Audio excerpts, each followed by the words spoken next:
Hollywood, Floride, devant un casino bondé.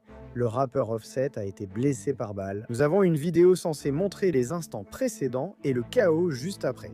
Ce qui s'est passé entre les deux, cela reste inconnu. Et le seul suspect qui a été inculpé n'a écopé que d'un délit mineur.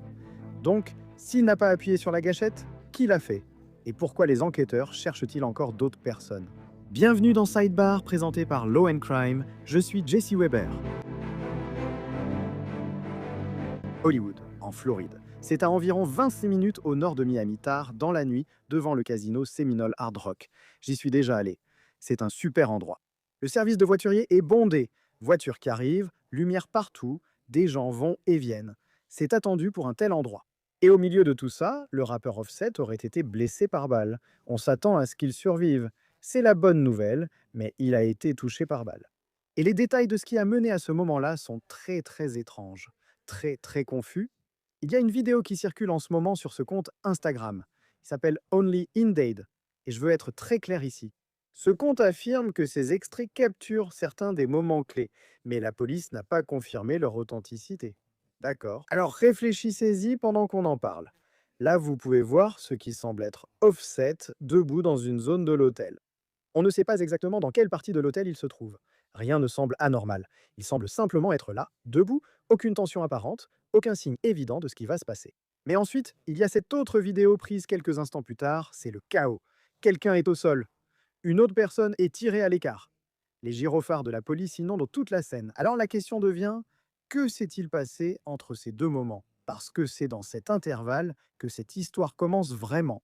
Maintenant, la police a procédé à une arrestation, d'accord? Le rappeur Lil TJ a été placé en garde à vue et écroué à la prison du comté de Broward. C'est peut-être ce point qui ne vous semble peut-être pas logique. Vous pourriez penser, il a été arrêté, donc il est sûrement lié à la fusillade, non? Non.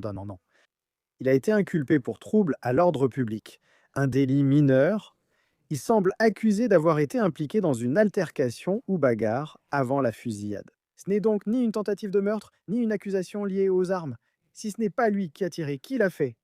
Il y a aussi une autre dimension, difficile à ignorer. Le cousin d'Offset, Takeoff, a été abattu et tué en 2022 à Houston. Et depuis, le rappeur Quavo milite publiquement pour des solutions contre la violence armée, allant même jusqu'à rencontrer Kamala Harris pour discuter de la prévention de ce genre de situation. Quand Offset se fait tirer dessus quelques années plus tard, cela soulève beaucoup de questions. On ne dit pas qu'il y a un lien, mais comment ignorer ces deux événements? Je vais bientôt faire intervenir l'ancien détective du NYPD David Sarny pour analyser et expliquer ce que les enquêteurs pourraient se rechercher. Mais voici pourquoi cette affaire pourrait en réalité être bien plus compliquée qu'elle n'y paraît au premier abord. Donc, lundi soir, le 6 avril vers 19 h, devant le Seminole Hard Rock Hotel and Casino à Hollywood, Floride. Voici ce qu'a indiqué la police au début. Déclaration de Gary Bittner, officier d'information publique de la police de Seminole. Nous sommes informés d'un incident survenu dans la zone réservée aux services voituriers après 19 h. Lundi, devant le Seminole Hard Rock Hollywood, un incident a causé des blessures sans danger pour sa vie à une personne transportée au Memorial Regional Hospital à Hollywood. La police de Seminole était sur place immédiatement et la situation a été rapidement maîtrisée. 2 personnes ont été placées en garde à vue par la police. L'enquête est en cours. Le site est sécurisé et il n'y a aucune menace pour le public. Les opérations continuent normalement. Voilà donc leur déclaration initiale. 2 personnes en garde à vue, une blessée, puis l'information a été mise à jour le lendemain. Une personne a été inculpée pour l'incident. Tion Jaden Merritt a été inculpé pour trouble à l'ordre public. RICS, un délit de premier degré selon le statut 870.01 de la Floride. L'incident a débuté par une bagarre. Merritt a été détenu au centre pénitentiaire du comté de Broward tard dans la nuit. Une deuxième personne interpellée sur les lieux n'a pas été inculpée. L'enquête visant à identifier une ou plusieurs autres personnes impliquées dans l'incident est en cours.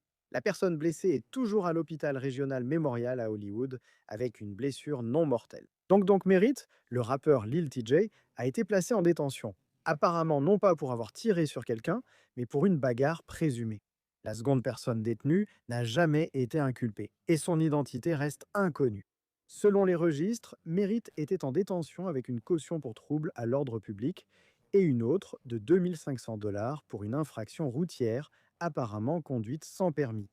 Le dossier montre qu'il a depuis été libéré sous caution pour ces infractions. Revenons à Offset. Son vrai nom, Kiari Kendral Cephis, aurait été blessé par balle devant le casino. Comme je l'ai mentionné précédemment, il a été marié à la chanteuse Cardi B et ils ont eu 3 enfants ensemble. Elle a demandé le divorce d'Offset en 2024.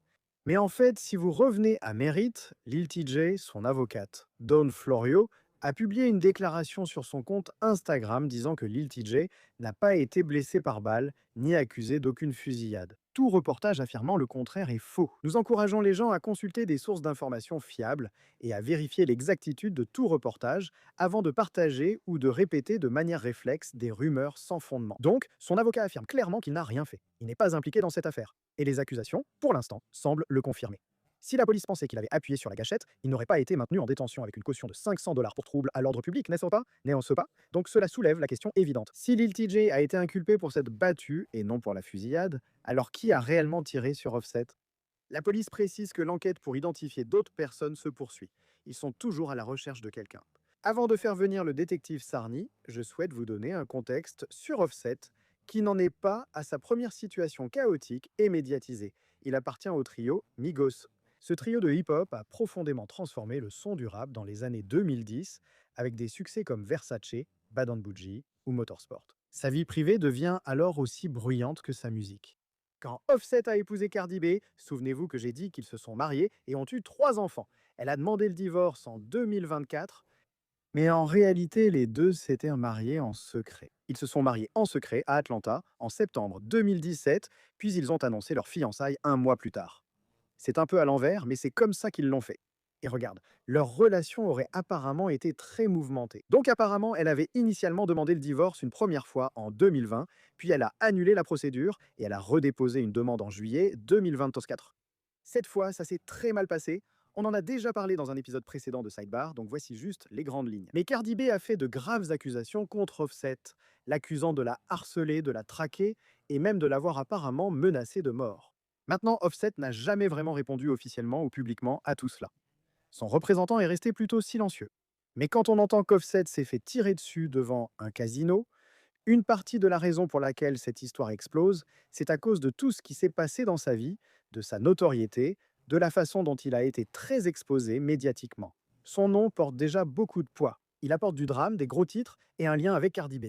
Et pour être clair, je ne dis pas que tout cela est lié à l'attaque par arme à feu dont il a été victime, mais il faut simplement comprendre sa vie dans ce contexte. Et il y a même un autre aspect encore plus grave. Je dois juste revenir au cousin d'Offset, Takeoff. Il était aussi membre de Migos, une énorme star. En novembre 2022, Takeoff a été abattu devant un bowling à Houston. Il avait 28 ans et cette affaire est toujours en cours dans le système judiciaire. Il y a un homme nommé Patrick Clark. Il a été inculpé mais maintient son innocence. Son procès est prévu en novembre de cette année. Depuis la mort de Takeoff, le troisième membre de Migos, Quavo s'est lancé dans une mission. Il a fondé la Rocket Foundation en hommage à Takeoff et investi des millions contre la violence armée. Pour ce qui aurait été le 30e anniversaire de Takeoff, Quavo a organisé un sommet à Atlanta et a rencontré la vice-présidente Kamala Harris pour discuter de la prévention des fusillades, comme celle qui a coûté la vie à son neveu. Quand Offset se fait tirer dessus des années plus tard dans un casino tard dans la nuit, cela provoque ce chaos. Vous pouvez comprendre, premièrement, à quel point c'est bouleversant, à quel point c'est malheureux. Et vous pouvez aussi comprendre pourquoi les gens commencent à imaginer certaines choses. Je ne dis pas que tout est lié, mais il faut replacer cela dans son contexte. Je veux en parler. Très bien, j'aimerais inviter l'ancien détective du NYPD, Dave Sarney, pour en discuter. Dave, heureux de vous voir et merci de votre temps. Nous venions d'en parler et avons tous deux déjà visité cette propriété. C'est un lieu très fréquenté. Si vous avez travaillé sur des fusillades, vous avez géré des affaires très médiatisées. La première chose qui m'a frappé, c'est qu'un rappeur très connu se fait tirer dessus devant un grand casino avec témoins et caméras, mais seules 2 personnes sont interpellées. L'un n'est pas inculpé, du moins au moment où on enregistre ceci, et l'autre n'est inculpé que pour trouble à l'ordre public. Qu'est-ce que ça vous dit sur cette enquête? Merci pour l'invitation. Selon la rapidité d'intervention de la police, c'est le département de police Séminole, un service de police tribal, qui gère la situation. J'ignore comment fonctionne la sécurité là-bas. C'est la zone voiturier, qui peut être très bondée. De nombreuses questions se posent car le rappeur Lil TJ a été arrêté pour trouble à l'ordre public, mais pas forcément pour la fusillade. Nous savons qu'Offset a été blessé par balle. Nous ne savons pas qui lui a tiré dessus. Il faut espérer qu'on retrouve des douilles. Mais ce que vous avez, ce sont des caméras vidéo partout dans cet établissement. Il y a des caméras partout. Donc je vous garantis que les détectives qui travaillent sur cette affaire vont examiner la vidéo avant et après le moment de la fusillade. C'est un avantage. C'est l'un des aspects positifs du fait que ça se soit produit à cet endroit. Si je vous comprends bien, il serait très difficile qu'une fusillade comme celle-ci se produise sans qu'elle soit captée d'une manière ou d'une autre par une vidéo de surveillance. Mais est-ce que cela prend du temps de passer en revue ces enregistrements? Oui, parce que ce que vous avez, je parle toujours d'avant et d'après l'événement. Vous avez l'événement. Ensuite, vous regardez l'après, c'est-à-dire ce qui se passe après. Et vous voyez ce que vous avez là, puis vous regardez l'avant. Donc, vous allez essayer de retracer tout ce que Offset et Lil TJ faisaient à ce moment-là. Parce que d'après ce que j'ai compris, Lil TJ et Offset ne sont pas amis. Alors pourquoi sont-ils là en même temps? C'est quelque chose qu'on devra examiner au fur et à mesure que l'enquête avance. Ils ont tous les deux des avocats. Donc ils doivent tous les deux passer par leurs avocats. Vous allez donc devoir mener cette enquête principalement à partir des preuves médico-légales et des éléments comme les vidéos, les caméras de surveillance, ainsi que tout témoignage de témoins que vous avez sur place. Qu'en est-il des images de caméras de téléphone portable à proximité? J'en ai parlé plus tôt.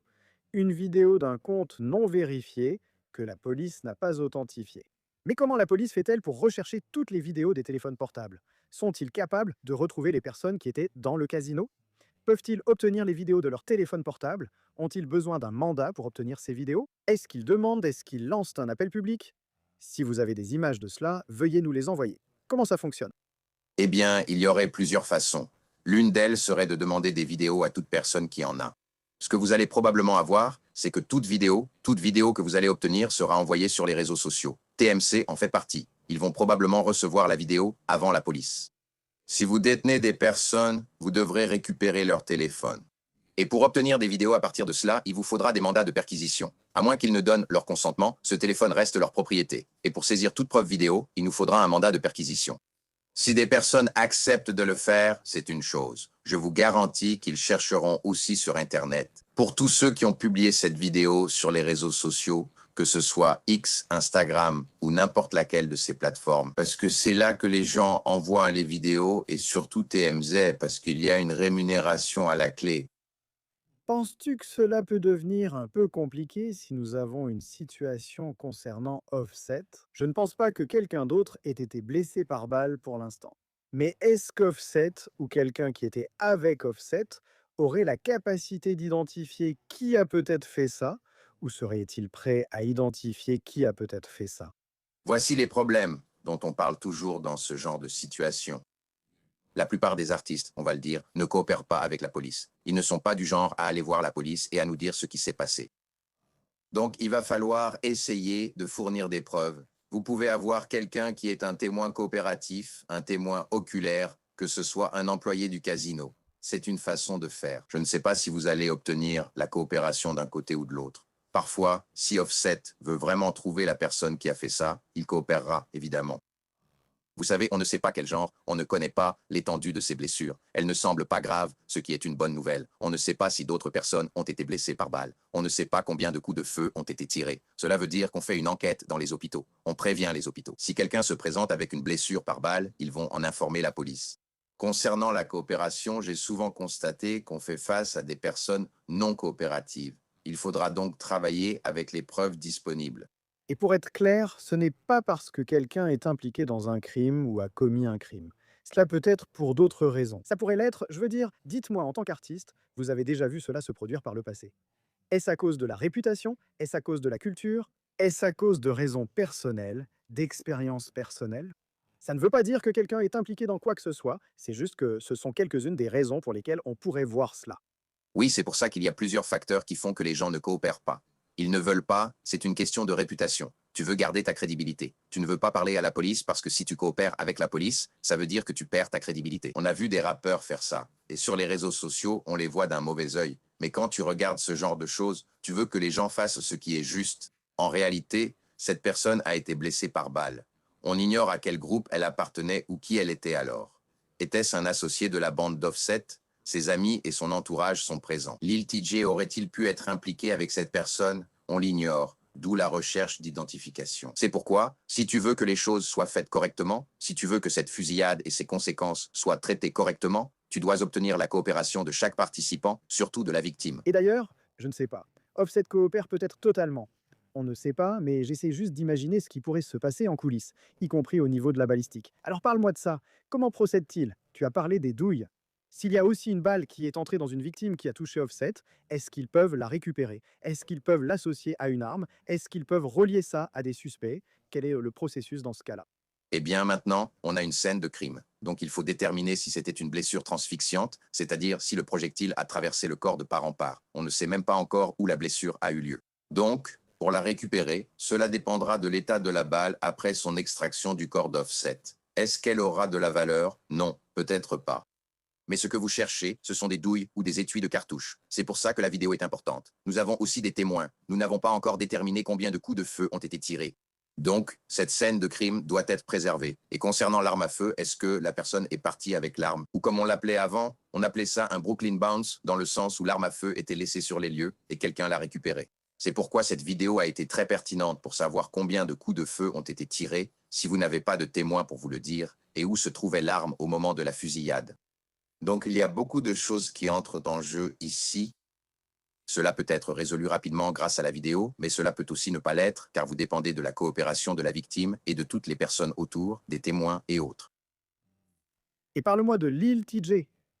Encore une fois, il aurait été arrêté pour trouble à l'ordre public, avec une caution relativement faible. Donc il ne semble pas que la police pense, et tu as entendu la déclaration de son avocat, ils ne pensent en aucun cas qu'il soit la personne qui a tiré ou qu'il soit impliqué dans la fusillade d'une quelconque manière, n'est-ce pas? Nous ignorons où il était lors de la fusillade, mais connaissons les personnes présentes. Et la question qui se pose alors, c'est pourquoi il était dans cette zone. Je ne sais pas quelle est la nature de leur relation. J'ai entendu dire qu'elle était très acrimonieuse. Il y a apparemment un différend d'après ce que j'ai entendu sur les réseaux sociaux. C'est une histoire d'argent. Je crois que Lil TJ lui a donné de l'argent. On ne sait pas. Avec les réseaux sociaux, on ne peut pas vérifier ce que disent les gens. Il n'y a rien qu'on puisse vérifier à ce sujet. On ne connaît pas la relation entre les deux, mais on veut savoir pourquoi ils étaient là en même temps. S'ils ont une relation amicale, ça aurait du sens. S'ils ont une relation conflictuelle, comment l'un savait-il que l'autre viendrait? Ce sont des questions auxquelles vous espérez obtenir des réponses en les interrogeant, eux ou leurs avocats. Parce que sinon, je veux dire, si vous parlez d'une bagarre puis d'une fusillade, ou pardon, d'une prétendue bagarre puis d'une prétendue fusillade, il doit y avoir, ou il semble y avoir, une sorte de lien entre les deux, non? Exactement. Vous cherchez ce qui s'est passé avant l'incident. Analysez les interactions d'Offset ou les personnes qui étaient avec lui avant la fusillade. Y a-t-il eu un événement préalable ou tout s'est-il passé sur place? C'est ce que vous vérifiez. Vous êtes dans la zone du voiturier où les gens circulent. Était-ce une rencontre fortuite entre deux personnes? A-t-elle débuté à l'intérieur avant de se poursuivre dehors? Ou tout s'est-il passé à l'extérieur? Cette vidéo est donc essentielle pour l'enquête afin de déterminer où tout a commencé et s'il y a eu un incident préalable dans le casino. Permettez-moi de revenir en arrière. Et j'ai mentionné les antécédents d'Offset. Et j'ai parlé du fait que Takeoff a été abattu et tué. J'ai parlé de Kouavo qui parlait d'organiser ses sommets contre la violence armée. Lorsqu'une fusillade comme celle-ci arrive à quelqu'un d'aussi proche de cette autre tragédie, les enquêteurs prennent-ils cela en compte? Essayent-ils d'établir des liens? Est-ce que tu veux dire qu'à moins qu'il se passe quelque chose de totalement distinct, on ne s'en préoccupe même pas? Dans quelle mesure examine-t-il le passé et les relations de quelqu'un? On analyse toujours la victimologie et parfois la propologie. Nous cherchons à établir une sorte de lien, un certain rapport entre le sac à main, la victime et le suspect, ou la personne qui a commis l'acte ou qui les a impliqués. Nous ne connaissons pas l'implication de la personne qui a tiré. Nous ne savons pas cela. Mais vous savez, Offset est bien connu. Il est sous les projecteurs. Il traverse un divorce, peu importe ce qui se passe. Ce côté-là, c'est social. Allons-nous analyser d'autres aspects d'Offset pour vérifier un lien avec la fusillade? C'est là que vous allez chercher, espérons-le, des relevés de téléphone portable, tout ce qui concerne les réseaux sociaux, qui pourraient indiquer que ces personnes allaient être là. Est-ce que cela aurait pu être un membre de l'entourage d'Offset qui était là et qui a tiré, ou quelqu'un d'autre? Nous ne le saurons pas tant que... C'est pourquoi cette vidéo est essentielle. En situation chaotique, il n'y a pas toujours de témoins, mais la caméra et l'œil voient chacun ce qu'ils perçoivent. Et le nombre de différences dans cette zone, en particulier la zone du voiturier, c'est quelque chose qui va être utilisé de manière intensive pour découvrir qui était le tireur dans cette affaire. Quelle est la chose que vous surveillez en ce moment et à laquelle le reste d'entre nous ne fait tout simplement pas attention? Je me focalise toujours sur ce qui a précédé l'incident. Pourquoi cela s'est-il produit vers 19 heures? Je me demande toujours comment et pourquoi la fusillade a eu lieu à ce moment précis. Pourquoi cela se produit-il? Est-ce une sorte d'alignement des planètes? Ils se retrouvent tous ensemble et c'est là que ça arrive? Ou bien est-ce que ça a commencé à l'intérieur? Y avait-il un incident à l'intérieur qui les a amenés là? C'est donc ce que nous cherchons. C'est pour cela que je regarde toujours ce qui s'est passé avant l'incident, parce qu'après, on cherche la direction de fuite. Peut-être une arme à feu selon où elle est allée, mais quand tu parles de l'avant, c'est que s'est-il passé? Que faisait la victime avant la fusillade? Dans quoi était-elle impliquée avant la fusillade? Voilà comment je vois les choses. Penses-tu que cela va être résolu relativement bientôt? Ça devrait être résolu. Le problème, c'est que je ne peux jamais donner de délai pour ça, parce que si tu le fais, tu risques de biaiser ton enquête. On essaye de tout rassembler. Tu veux avoir la totalité des circonstances, toutes les preuves réunies. Comme ça, quand tu réunis des éléments suffisants pour procéder à cette arrestation, tu les as. Donc, ça peut prendre un certain temps. L'analyse de la vidéosurveillance est longue. Plusieurs enquêteurs s'en occupent. Tu dois aussi mener de nombreuses auditions. Toutes les preuves médico-légales, c'est-à-dire la balistique provenant de l'arme à feu, si la douille est laissée sur les lieux, ce sont toutes des choses qui prennent du temps à traiter pour pouvoir résoudre cette fusillade. Dave Sarny, merci d'avoir pris le temps. J'apprécie toujours votre point de vue à ce sujet et sur ce à quoi nous devrions penser, ce que nous devrions surveiller. Nous allons suivre cela de près. Mais merci d'avoir pris le temps, hein, monsieur. Je vous en suis reconnaissant. Et merci beaucoup, prenez soin de vous. C'est tout pour aujourd'hui sur Sidebar. Merci de votre présence. Pensez à vous abonner sur YouTube, Apple Podcast, Spotify ou votre plateforme de podcast habituelle. Vous pouvez aussi nous retrouver sur Peacock de NBC si vous voulez me suivre sur X, Instagram ou mon émission sur News Nation Jesse Weber Live du lundi au vendredi à 23h heure de l'Est. À la prochaine, tout le monde.